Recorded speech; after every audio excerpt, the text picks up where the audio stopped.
जय भीम नमो बुद्धाय साथियों। दोस्तों, आज की अपनी इस वीडियो में हम आपको बताने वाले हैं कि भारत के सबसे बड़े नेता डॉक्टर अंबेडकर ने कहा था कि छुआछूत तो गुलामी से भी बदतर है। और दोस्तों, यह बात सच भी है।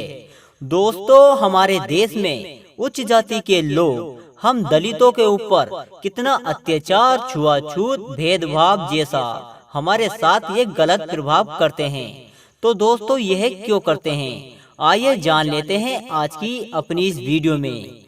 दोस्तों, भारत में दलित, जिन्हें चमार भी कहा जाता है और जिन्हें पहले अछूत कहा जाता था, यह सबसे खराब स्थिति में जीते हैं, क्योंकि हिंदुओं की जाति व्यवस्था और उच्च जाति के लोगों की वजह से उन्हें समाज में निचला स्थान प्राप्त है।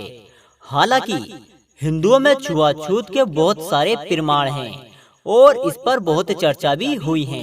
लेकिन क्या आपको पता है, भारत में मुसलमानों के बीच छुआछूत पर बेमुश्किल ही बात की गई है। इसकी एक वजह तो यह है कि हमारा जो इस्लाम धर्म है उसमें कोई जाति नहीं है और यह समानता और समतावाद को बढ़ावा देता है।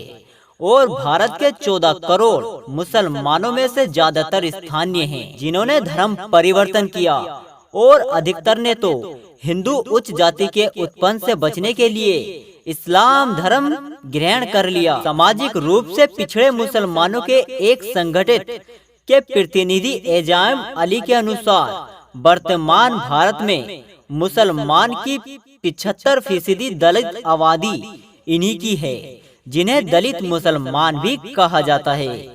इस विषय पर काम करने वाले राजनीतिक विज्ञानी डॉक्टर आफताब आलम कहते हैं कि भारत और दक्षिण एशिया में रहने वाले मुसलमानों के लिए जाति और छुआछूत जीवन की एक सच्चाई है।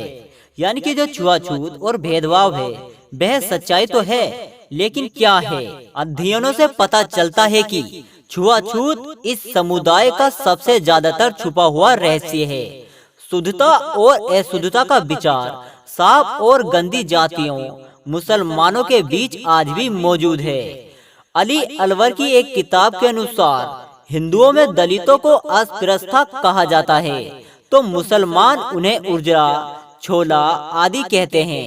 डॉक्टर आलम के साल 2009 में किए एक अध्ययन के अनुसार किसी भी प्रमुख संगठन में एक भी दलित मुसलमान नहीं था। दोस्तों, जो हमारी बैठकें बैठती थी उन बैठकों और संगठनों में एक भी दलित मुसलमान नहीं था। आखिर क्यों नहीं था, आइए जानते हैं। और इन सब पर उच्च जाति के मुसलमान ही प्रभावित थे। उच्च जाति के लोग इन पर कब्जा कर रखा था। अब कुछ शोधकर्ताओं के समूह के लिए अपनी तरह के पहले बड़े अध्ययन से पता चलता है कि भारतीय मुसलमानों के बीच भी छुआछूत, भेदभाव, क्रोधी जैसी बातचीत आज भी मौजूद है। प्रशांत के त्रिवेदी, श्रीनिवासी, गोली अफमाउद्दीन और सुरेंद्र कुमार ने अक्टूबर सन 2014 से अप्रैल सन 2015 के बीच उत्तर प्रदेश के 14 जिलों के 7000 घरों से ज्यादा का आरक्षण किया। तो दोस्तों, उन्होंने यह आरक्षण क्यों किया? तो दोस्तों, यह जानकारी आपको कैसी लगी कि हमारे भारत देश में जो मुसलमान रहते हैं उनमें आज भी छुआछूत जैसी प्रणाली मौजूद है। तो दोस्तों, अगर आपको यह जानकारी अच्छी लगी हो तो वीडियो को लाइक करें, शेयर करें।